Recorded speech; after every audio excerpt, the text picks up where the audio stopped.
Hi guys and welcome back. So this week I thought we'd talk about tourism and everything that can go wrong with tourism. We've all been tourists before, you can be tourists in your own country. So this video specifically came on my For You page that it brought up some questions in my head that I thought would be interesting to speak about, with the fact of is it right or is it wrong? So we'll go straight into the first video. It's a guy called DNZH Travels, where he went to see a tribe in Papua New Guinea. We'll just get straight into it. So I'm currently sat here with the spirit birds of the Witawai tribe in the highlands of Papua New Guinea.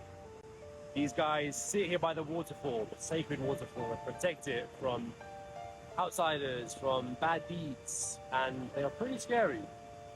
You will not harm me. No? Hopefully not. But yeah, the highlands of Papua New Guinea is a fascinating place. I love it here. He's sitting with the spirit birds, and it's an interesting scenario. Like, when I first seen it, I just thought, I don't know if the guy's unsafe or not, and I know that's a bias for me, but it's because specifically someone has commented what I was thinking, the North Sentinel Islanders, which you actually can't see because they will hurt people to the point they won't be able to be there anymore, and this guy is just out vlogging with a camera. I want to know what these guys are thinking, because obviously they're just used to sitting down and watching the water and protecting it from the spirits and stuff like that. And then there's this guy just in so how's it going, everyone? They'll probably think of what is going on here, or they'll be thinking that maybe they've had something sent down to them to test them. Could be that as well. But it brought up a really interesting thing. This guy specifically went and visited this tribe and went hunting with them and stuff like that. And they all seemed really happy for him to be there. For it being unsure myself, I don't think it's something I would want to do, just for the fact of I'm not used to it. That's my issue with tourism. I'm not used to things, so I don't normally do them, which isn't the best. It's probably a great experience. This guy will talk about this for the rest of his life. Do you know what I mean? It's he's probably enjoyed himself so much, and I'd be sitting there going I don't know what to do. I'd just be this is me. I don't want to do it. Do you know what I mean? The guy seemed really cool. I understand it's very spiritual and stuff like that, but I just wouldn't want to out of respect myself. Obviously, they're probably not caring about that, but respect myself, I wouldn't want to disturb it. I don't think the guy's done anything wrong, because I'm sure he went there and he spoke to them and somehow got invited out with them and stuff like that. Because apparently I was reading an article that he got to go see a wedding, he got to go hunting with them and stuff like that. So obviously they were happy for him to be there. It's just very strange. So whilst I was watching more of his videos, I actually liked what he was doing. I think he shows a bit of respect as well, and I think this will show from the video I'm about to show you as well. So I've just joined the Narko tribe in the highlands in Chimbu province, Papua New Guinea. And we're going to get some betel nut to get our tongue orange just like his. This is what the village looks like here in the highlands. Very beautiful. A lot of nature and good people. You sell betel nut here? Yeah. Amazing. Where is the guy? I need mustard and the lime. Will bend. So this is what it looks like. It makes your mouth go orange. Yeah. Good. Now it will work. Show me your tongue. Wow. Yours is very red. So, I'm not going to show you the full video, because I actually believe that I think you should go watch the video yourself, because it's really interesting.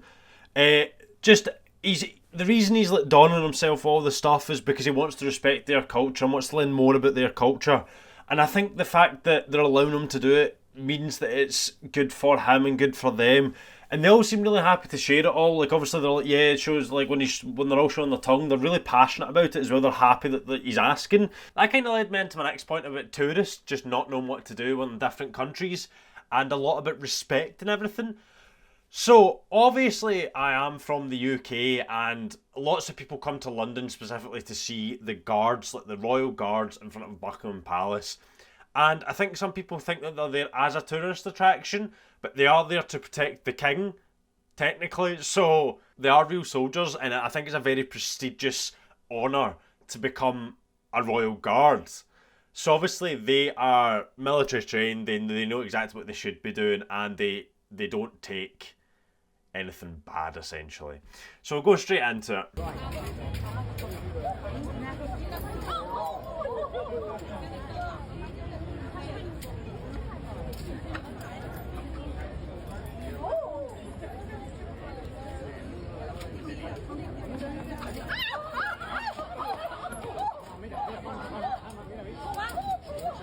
So obviously that is the royal horses with the royal guard on top of it. When a woman gets bitten, and obviously you can see that she's in a lot of pain. And weirdly, I can attest, I have been bitten by a horse before, and it is very sore, and it kind of like, I didn't want to go near a horse. I was bit by a horse when I was about 4 or 5, and it bit like that bit in my hand, and I didn't go near a horse for quite a few years afterwards because I had to go up to hospital and everything.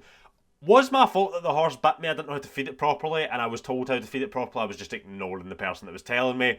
So that is on me. I'm not scared of horses, but I know how sore a horse bite is. The fact that this horse is well trained, because it's obviously like horses don't really like big crowds of people, and it's well trained enough to be staying there.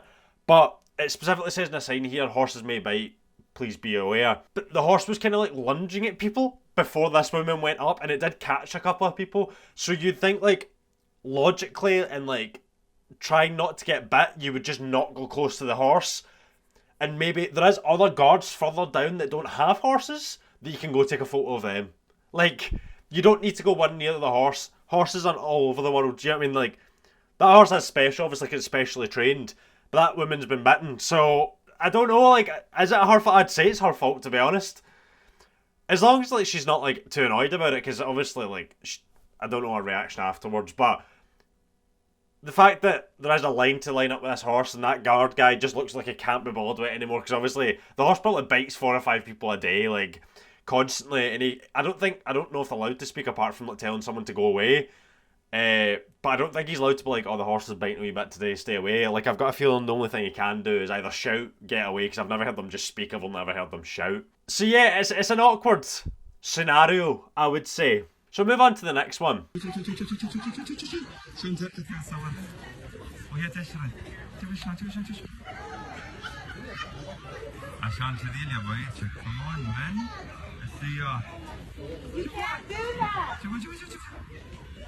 You can't do that! Oh my goodness, that's so rude! So this is, I think the correct word is a geisha. I had to Google Translate it to make sure I was saying it right.